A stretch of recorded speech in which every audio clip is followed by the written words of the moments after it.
Remember the first time you hit someone? Yeah, kindergarten, you know, after school under the oak tree, you know, and even being that young, you know, I can still remember, I always remember first victory, you know, me and this kid, we got into it. And I don't know what it was about, but I remember meeting each other outside on the oak tree, and I punched him in the mouth. And when I punched him in the mouth, he fell to the ground and he cried, and that was it. I seen him later on, you know. During that time, it's all about retaliation, also just like now. But during that time, I seen him after school. Later on after school, he brought his brother up to try to retaliate, but his brother was like, "Nah, you got to fight your own battles." So I still think about that time to time. You know, sometimes I still go back into the area. I'm like, man, that oak tree still up. I never forget that oak tree. You know, after school in elementary school. How'd that make you feel? It made me feel good. You know, I mean, anytime you get VICTORY, you're gonna feel great. You're gonna feel good. You know, you feel like you accomplished something. You did something. You know, especially when you're defending yourself. I've always been a quiet person, a quiet kid. I always coming up, I kept to myself. You know, I only spoke when spoken to. You know, and even especially during those times. You know, but I was a kid with a quick temper. I didn't take no crap from no one either. I wasn't raised that way. The feeling looking over the guy you put down, Hmm. has that feeling changed over the years, or is it the same? I think victory is always going to be sweet. You know, no matter how it comes. When you walk through the doors of that gym, quick, what do you see? When I walked through those doors the first time, been amazed, been in the city all my life, and I finally feel like I'm at the right place at the right time. And when I walked in there, I see sparring. I see heavy bags being pounded on. I see speed bags. I see different guys talking about boxing conversations. You found what you were good at. Ah, man, I heard those heavenly bells when I walked into those doors. It said, hallelujah, hallelujah. And I knew the feeling I felt. You know, I'm an energy person. And I felt it. I felt like, Deontay, you at the right place at the right time. What were you looking for? What would have been okay with you right then? As far as what? I'm coming in there. I got operations. I got all sorts of stuff ahead of me that I'm not prepared for. I do not have insurance. Trouble, man. What would have been okay with you? What were you looking for? A couple fights, couple paychecks, what? I was coming straight in to be a journeyman. Journeyman. A man that have little to none fights on his record. I came into the gym to learn the 101 fundamentals of boxing. Just the proper steps of jab, right hand, and left hook. Show me.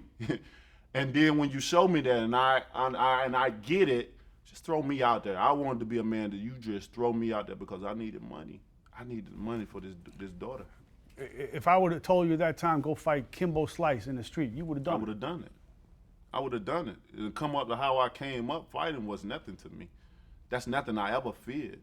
I don't fear no man on earth, no woman.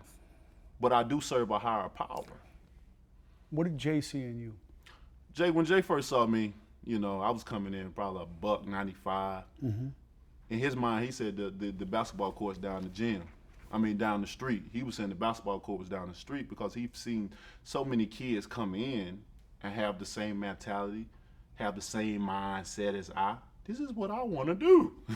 But not knowing what all is in store to be able to be a fighter, to be able to do this, obtain the necessary, you know, training that you need to get yourself out there, to get in there, to be able to defend yourself or play offense. You know, he see it so much, and here I come. You know.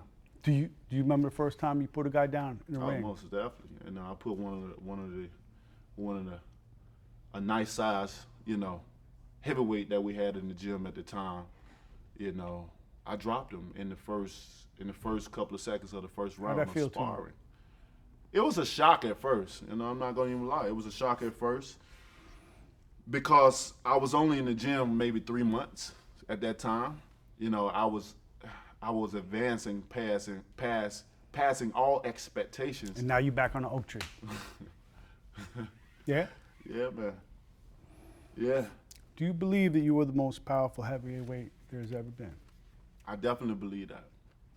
You know, we have, I would say the tapes that we have now dealing with the past fighters, the past greats.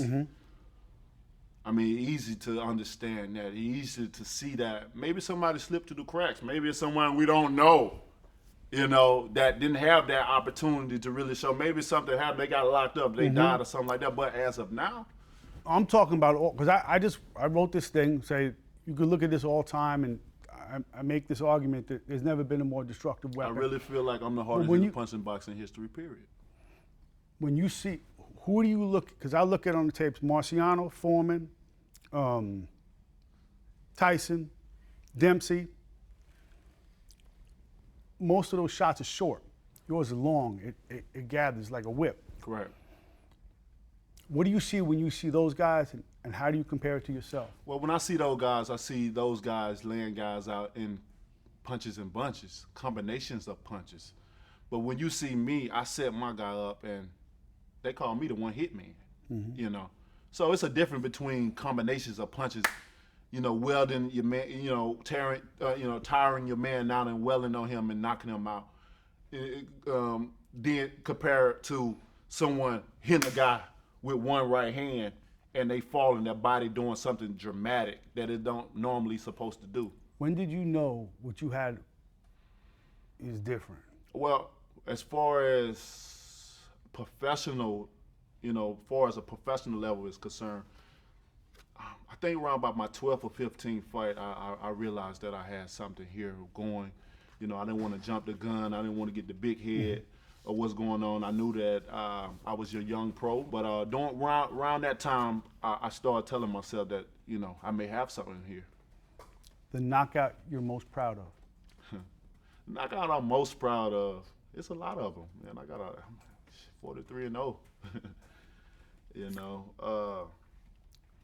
It's so many I'm proud of, but the one that comes to my head, I think I'm mostly proud of is the Dominic Brazil fight, because it was a lot of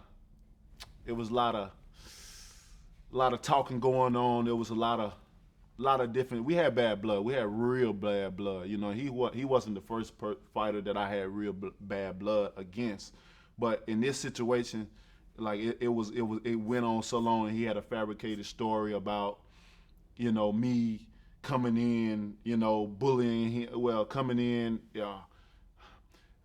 threatening him and being able to approach him and endangered him, his wife and kids. And when he put the wife and kids involved, because I don't play around with no wives and kids myself, and when he played it around to try to gain sympathy from people that's on the outside looking in, I wasn't cool with that. And then he didn't tell the whole truth. I'm a man. And anything that I get myself involved, any situation that I decide to do, and the outcome, it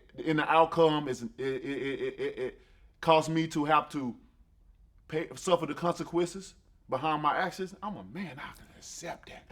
But don't lie on me. Don't say I ain't do nothing. And to be able to have the revenge in the ring and get paid for it, a one-rounder and get paid, woo, man, come on. Is there a knockout that disturbs you? Knockout that disturbed me? No, I like all of them. I mean, was it one that I felt like I killed the man and I was looking over him and trying to see what was going to happen? Yeah. I mean, the Arthur Spukel fight was a killer. I really thought I killed him then because I didn't see his chest. I didn't see it raising, inflating or deflating. I didn't see none of that. I thought this man was actually dead until his girlfriend came. I don't mean any disrespect here. You know I like you.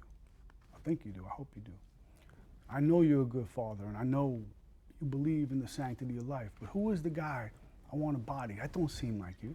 Well, it's the bronze bomber. When you in boxing, for people not to understand the words that are coming out of my mouth, you got to be in my position.